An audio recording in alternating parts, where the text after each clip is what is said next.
Hello everyone. इस video का हमारा टॉपिक है प्रोटोप्लास्ट फ्यूजन। देखिए, प्रोटोप्लास्ट क्या होते हैं? सेल विदाउट सेल वॉल, ऐसे सेल जिनके पास सेल वॉल नहीं होती है। तो सेल वॉल की मतलब ये सेल वॉल है, ये सेल है और ये न्यूक्लियस है। तो अगर आप क्या करते हैं, सेल वॉल को रिमूव कर देते हैं तो उसके अलावा जो कुछ चीज़ बची है वो प्रोटोप्लास्ट होती है। ठीक, तो सिंपली हम क्या कहते हैं, cell without cell wall protoplast होता है। और फ्यूज़न का मतलब क्या होता है? जब आपस में दो चीज़ें या फिर दो से अधिक जब चीज़ें आपस में जुड़ जाती हैं तो हम उसे क्या कहते हैं? फ्यूज़न कहते हैं। तो प्रोटोप्लास्ट फ्यूज़न क्या है?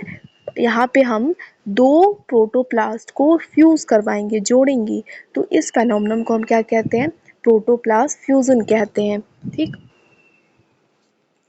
जैसे यहाँ पे देखिए, हम क्या करते हैं, हमने किसी एक स्पीशीज़ का, स्पीशीज़ ए का हमने क्या किया है, प्रोटोप्लास्ट लिया है, और ये स्पीशीज़ प्लांट स्पीशीज़ बी है, मतलब दोनों स्पीशीज़ अलग अलग है।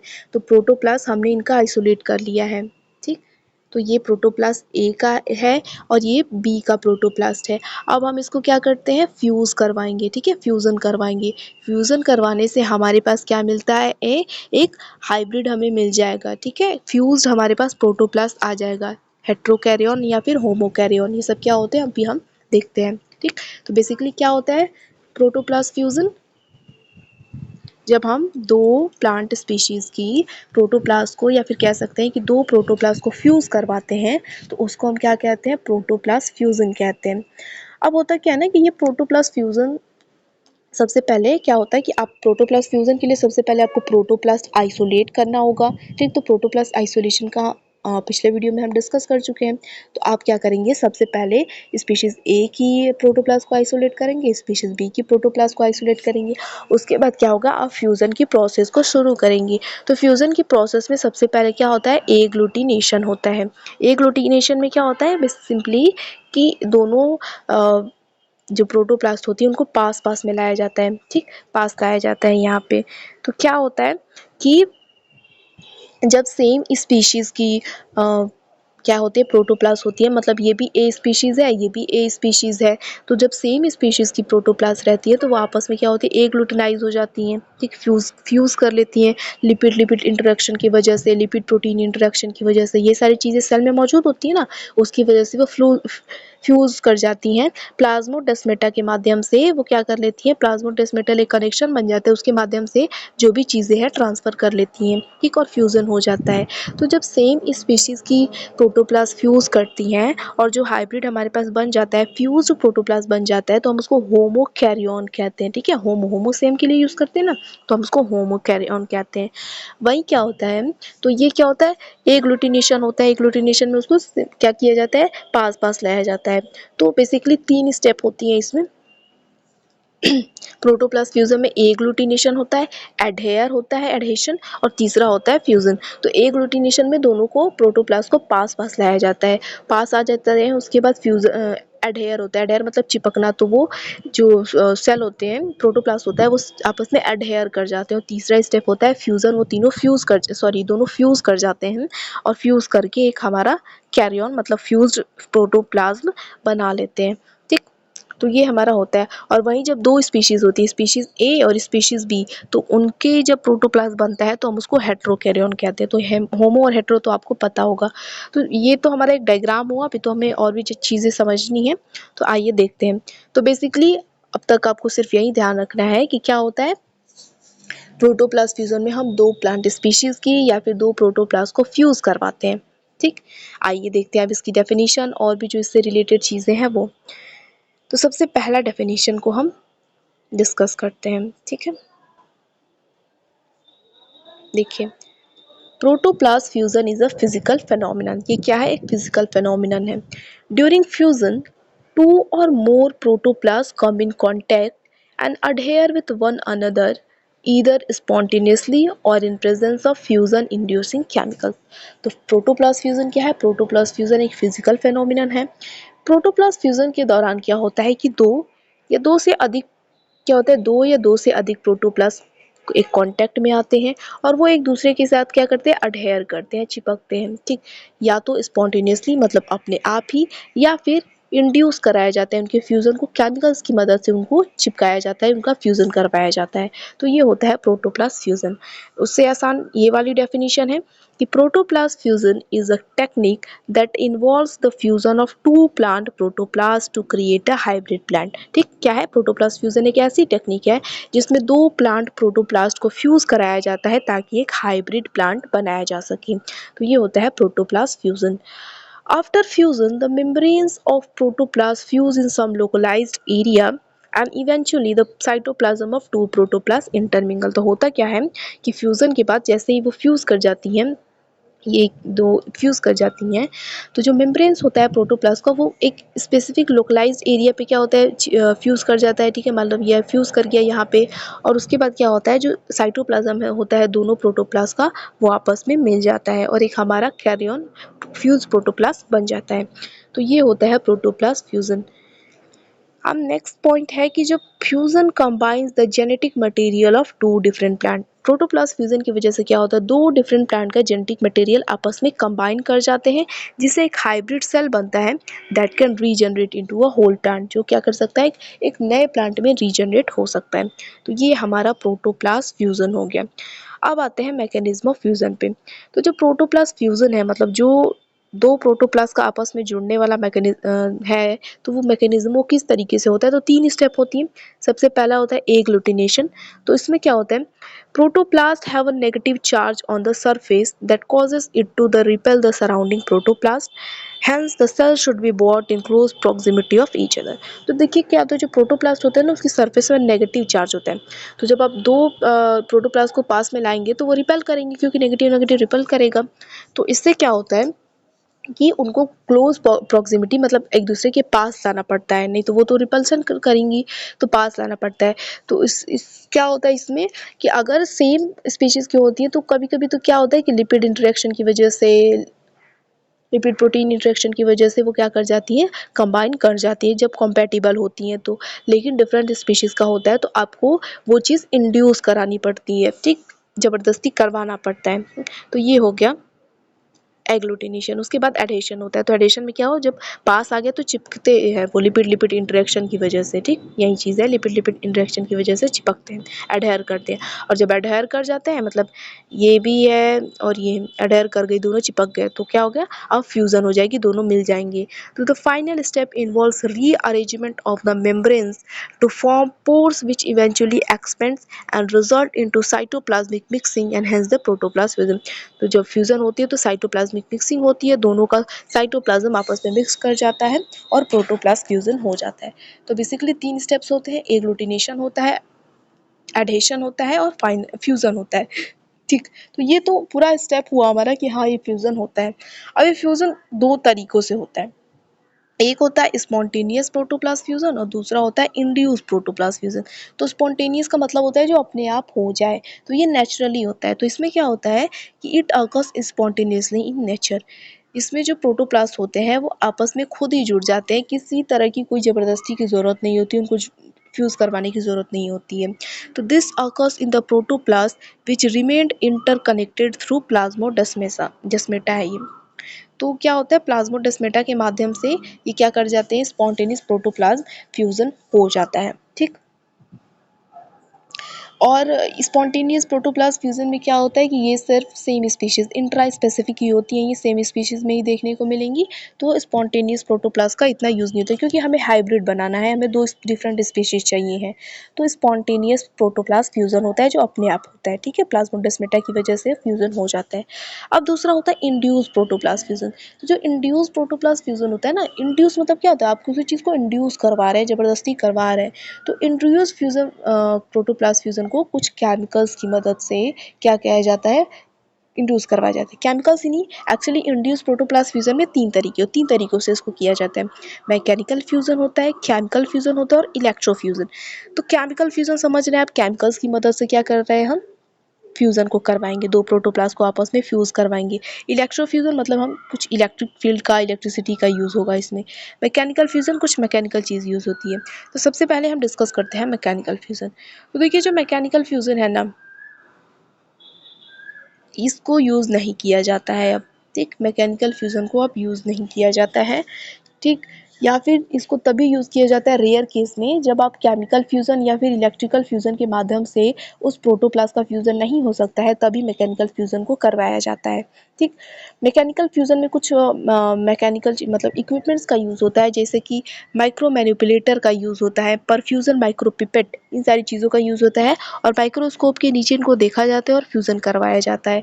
ये सारी मशीन्स हैं, इनकी मदद से मैकेनिकल फ्यूज़न होता है, और ये अब यूज़ नहीं होता है। ठीक, तो in this process the isolated protoplast are brought into intimate physical contact, इनके बीच में फिजिकल कांटेक्ट करवाया जाता है mechanically you under microscope using micro manipulator and perfusion micropipette. Micro manipulator और माइक्रोपिपेट की मदद से दो प्रोटोप्लास्ट को क्या करवाया जाता है, फ्यूज़ करवाया जाता है। अब ये यूज़ नहीं होता है। अब आते हैं केमिकल फ्यूज़न पे। तो देखिए, केमिकल फ्यूज़न है मतलब हम इसमें कुछ केमिकल्स का यूज़ करेंगे।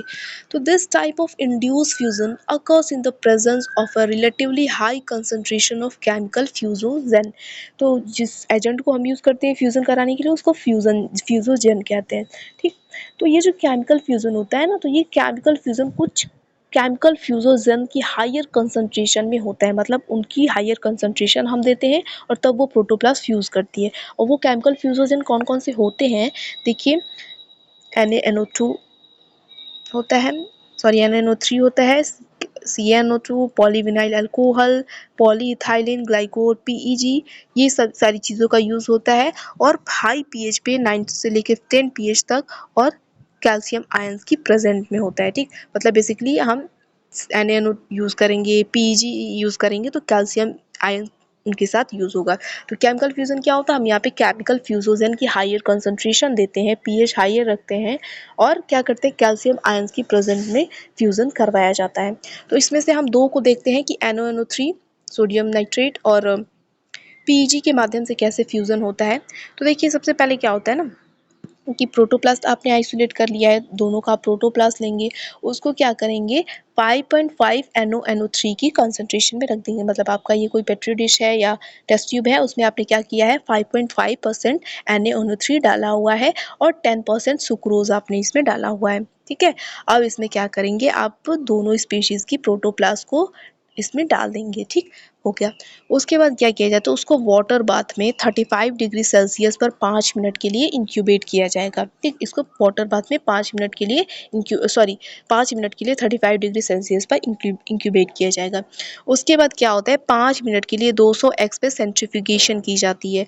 अब सेंट्रीफ्यूगेशन करेंगे तो आपको क्या मिलेगा, एक सुपरनेटेंट मिलेगा जो ऊपर होगा, और एक पैलेट मिल जाएगा। तो आपको क्या मिलता है, प्रोटोप्लास्ट के पैलेट्स यहाँ पे मिल जाते हैं नीचे। ठीक है, उसके बाद क्या होता है, इन पैलेट्स को अब 30 मिनट के लिए 30 डिग्री सेल्सियस पर इंक्यूबेट कराया जाता है, और प्रोटोप्लास्ट फ्यूज़ हो जाती हैं। ठीक, तो ये होता है NaNO3 की मदद से। तो ये क्या है, एक हमारा केमिकल मेथड है फ्यूज़न करवाने का। हम इसमें क्या करते हैं, दोनों प्रोटोप्लास्ट लेंगे, दोनों प्लांट स्पीशीज़ की, उनको 5.5% NaNO3 और 10% शुगर वाले सोल्यूशन में डाल देंगे। अब उनको 35 डिग्री सेल्सियस पर 5 मिनट के लिए वाटर बाथ में इंक्यूबेट कराया जाएगा। उसके बाद सेंट्रीफ्यूगेशन करवाई जाती है, तो पैलेट जो होते हैं, प्रोटोप्लास्ट नीचे हमें मिल जाते हैं। अब उसको फिर 30 डिग्री सेल्सियस पर 30 मिनट के लिए इंक्यूबेट कराया जाएगा, और प्रोटोप्लास्ट फ्यूज्ड हो जाएंगे। ठीक, तो ये NaNO3 होता है। उसके बाद आता है PEG, और PUG का सबसे ज़्यादा यूज़ किया जाता है। ठीक है,